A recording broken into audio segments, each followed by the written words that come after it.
Hey everyone, it's been a long time. I'm actually bald now. Anyway, getting right into this, I want to talk to you about bad theory interps like the ones you can see on the screen here.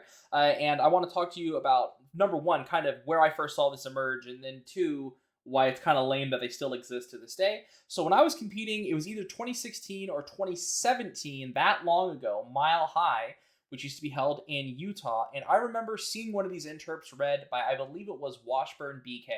And Washburn BK ended up winning the national championship that year. They were a very good team that year. And so I think they did it, and other people were just like, well, that must be good then, right? It's just unbeatable. It's impossible to stop. So let me walk you through just how terrible these interpretations are and why no one should ever read one, and why you should be completely able to explain why they're bad interps, and that should be sufficient for you to win a lot of debates against teams that are, for just whatever reason, doing something they saw other good teams do. So, getting into this, let's start with a tricot scenario. Tricot is abbreviated, it's trichotomy, and trichotomy is the argument that there are three types of resolutions: fact, value, and policy. So an interpretation on tricot might say something like, interpretation, this debate is a fact debate. And in response to that, the silly interp, the ones that I think are bad, say something like the following. And I saw something very close to this recently at a tournament, at a national circuit elimination round between two good teams tournament. At the 2023 Bernanke Invitational, in round 3, when the resolution is climate change cannot be stopped, the affirmative may defend the resolution as a policy. And maybe you're sitting out there going, I've never seen anything like that. Why would they do that? What's going on? We'll talk about that in just a second. If you're sitting there going, well, that makes a ton of sense, let's, again, hold tight for a second. Let's deal with another example really quickly. This one is more of a long-form framework, as I like to call it. Kind of, some people just call it topicality interpretation. In that interpretation, they say something like, the affirmative must defend the consequences of a fiated topical plan text. The idea basically being that the AF doesn't get to read a K, essentially is what that interp says. And the affirmative might read a counterinterp that says one of the following things. Counterinterpretation, the affirmative must defend the consequences of a fiated topical plan text plus insert their AF, their plan text, or their 1AC, whatever it is. Or counterinterp, the affirmative must only defend insert their AF.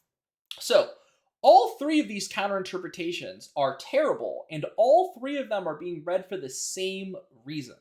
And the reason people read these interpretations is because of fundamental misunderstanding of what limits are and what predictability is, or why limits matter and why predictability matters. So let's break this down really quickly. When a negative team is reading theory of some kind, almost always they're going to read a reason to prefer, or a standard as I tend to call them, that is along the lines of, there need to be limits on the affirmative, limiting the affirmative is good for things like predictability, or predictability is in sort of its own limit, and that is critical to things like fairness in education. The negative can't prepare, can't engage in the debate, the affirmative wins sort of a skews evaluation claim or whatever when they read a K, or when they don't defend it as a fact debate, whatever. Bottom line, the affirmative knows the negative's probably going to come up and say, you need to limit the AF. The AF should be predictable so that the negative can debate them. And what's going on with both, or rather all three, of these counterinterpretations is the affirmative is trying to do some rhetorical sleight of hand. Because what they're thinking is, how can I read an interp that is more limiting than the negative's interpretation? Or how can I read an interp that is more predictable than the negative's interpretation? And so the way they explain that, when they do, let's look, for example, at the first counterinterpretation here, at the 2023 Bernanke Invitational one that you can see there. Their argument is going to be like, in this one specific round, with this one specific topic, that's the only time we're able to do what we're doing right now. And sometimes, instead of saying may defend the resolution, they might even say must defend the resolution as a policy debate. And their argument is that this means that there's only one possible thing you can do. This is incredibly limiting. It only applies to this one specific round. And they're trying to sort of get out of all of your arguments about, limits, predictability, effective models of debate, all of those kinds of things. Let's look at the next counterinterpretation. They say your interpretation plus their AF. And the argument they will make is, look, this is virtually identical from a reasonability perspective to the negative's interpretation. They only have to predict/prepare for one more affirmative. And in the instance of the final counterinterpretation that the affirmative must only defend insert their af, they're trying to go for, look, we're even more limiting the counterinterpretation. There's a bunch of theotopical plain text in the world of the negative, but our interp only allows one, which is the most predictable, the best for clash, all of those things. All of these arguments are terrible because they misunderstand limits and predictability. So let's start with this discussion on the standards level of limits versus predictable limits. The argument the negative is making in these theory debates, assuming they know what they're doing, is not, I'm sick by the way, is not that limiting the affirmative completely arbitrarily is a good thing. That we should just constrain the affirmative for the sake of constraining the affirmative. Almost always, the way these arguments should be framed is that we need predictable limits on the affirmative that allow for some amount of affirmative flexibility, but still allow the negative inroads with regards to access to ground, essentially, for the most part, right? Our ability to effectively use our preparation time ahead of the debate. And in Parley, that's really important because the topic changes every single round and all you have is prep time. And in policy and LD, where the topic's the same and there's disclosure, the argument tends to revolve around sort of prep burdens, right? Like, obviously, if you disclosed your case, we could prep it, but making the negative and every negative prep every single case on the wiki is a ridiculous burden and probably not good for debate. So we have to have some kind of imposed limit, right? The problem with all of these counter interpretations is that they may be a limit, they may be even more limiting, but it is not a predictable limit, which is to say, it is fundamentally arbitrary and self-serving. The question you have to ask yourself is, could the negative during prep time predict any of these counter interpretations? And the answer is absolutely not. Why would that be the way that they would defend it based on the wording of the resolution, the grammar of the resolution, all of the intent and the sort of background? If you're an LD or policy where like we have all these tournaments where people read all of these specific apps that are topical, that sort of creates like the universe of things we should have to research. And the bottom line here being that limits and predictability as a concept only matter insofar as the negative can effectively predict things. What they're trying to convince the judge of with this sort of rhetorical sleight of hand in round is like, hey, you're a flow robot and we said the word limit / predictability, and so we're just way more limiting. But no one ever can test them on whether that limit or that predictable nature is actually occurring. An example that I saw on that Scott Phillips blog like years ago when I was looking at it is if we are doing some sort of like criminal justice reform topic, you could have an interp from some random dude's blog that only allows 2 affirmatives. Or you could have an interp from the Supreme Court that allows 20 affirmatives. And these people would essentially say, the interpretation from the random dude's blog is better because it is more limiting. But what that ignores is, why would anyone prepare for some random dude's blog when there is an effective and widely used sort of field contextual definition by the Supreme Court or by someone who's more germane or relevant to criminal justice reform?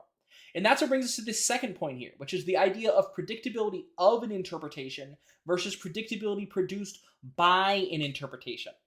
Predictability of an interpretation is the idea that the interpretation itself is predictable outside of the round, essentially, right? It is reasonable to expect that people would have engaged with this understanding of the topic, of the words of the topic, so on and so forth. Again, the Supreme Court's definition in a CJR topic, probably really predictable, because they're the authority in the United States on all legal stuff, criminal justice, etc. The argument the affirmative is making is predictability produced by, which is to say, well, if you did guess our interpretation, and you could guess it, it would be more limiting. But again, that ignores how could we possibly have guessed it. And I think it's a really reasonable cross-ex question to ask when it comes to these debates, to like just straight up ask the affirmative, like, how could the negative possibly predict this interpretation during their prep time? Like, why would this? What in the resolution or what sort of justification, sort of non-arbitrary basis is there for the interpretation that you're advancing in this round, right? Why is this an effective model of debate? And that kind of brings us to this last statement, and I'm trying to keep this a short video because, again, I'm sick and all that stuff. I think teams are just not willing to stand up and say their interpretation is fundamentally arbitrary and self-serving. And when we say arbitrary, we mean there's just no basis for it. There's just no reason that the topic would lead to an expectation on the negative's part that this is how the debate should play out. But I think you can also use this sort of argument when it comes to things like condo, right? Like when someone reads an interrupt that's like, we get 3, so they read 3 counterplans or whatever. You read an interrupt that says they get no condo or they get 1 condo or whatever.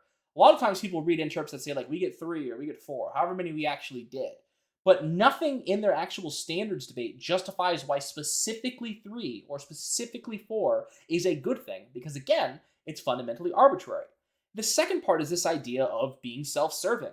And I think this applies not only to the sort of interpretations being advanced on theory, but also like a lot of people's roll of the ballots. Like when someone's reading a CapK and their roll of the ballot is vote for the team that best dismantles capitalism or best like interrogates capitalism or whatever. Like this is 1, fundamentally arbitrary, 2, completely self-serving. In what world does that sort of advance any in rounds for debate for the other side? Now, a lot of you are hearing that and you're going, doesn't sound like offense, Paul. None of this sounds like offense. You didn't say that like this skews evaluation or that it ties to settler colonialism because George Bush did something stupid one time and people believed it or whatever. Good arguments, one of the 4 components of them is that they're true.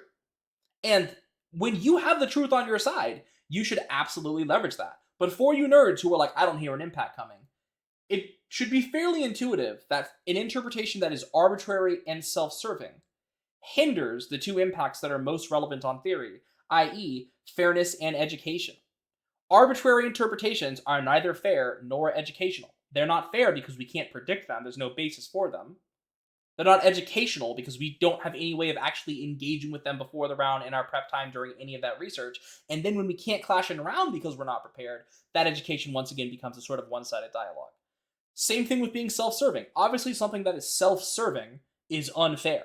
That's the entire point of reading a self-serving interpretation or reading a self-serving rule about or something to that effect. But similarly, the discussions that happen when someone has a self-serving interpretation or role of the ballot are just the stuff that they were going to talk about no matter what, and doesn't force them to ever sort of reevaluate their position or not assume it's some sort of truism or allow for any real role of the negative. And I think that that last thing I just said is something that I want to sort of advance more and make people aware of, right? A question in your head, anytime someone's reading a roll of the ballot, anytime someone is reading an interpretation, these things that sort of say debate should be a certain way.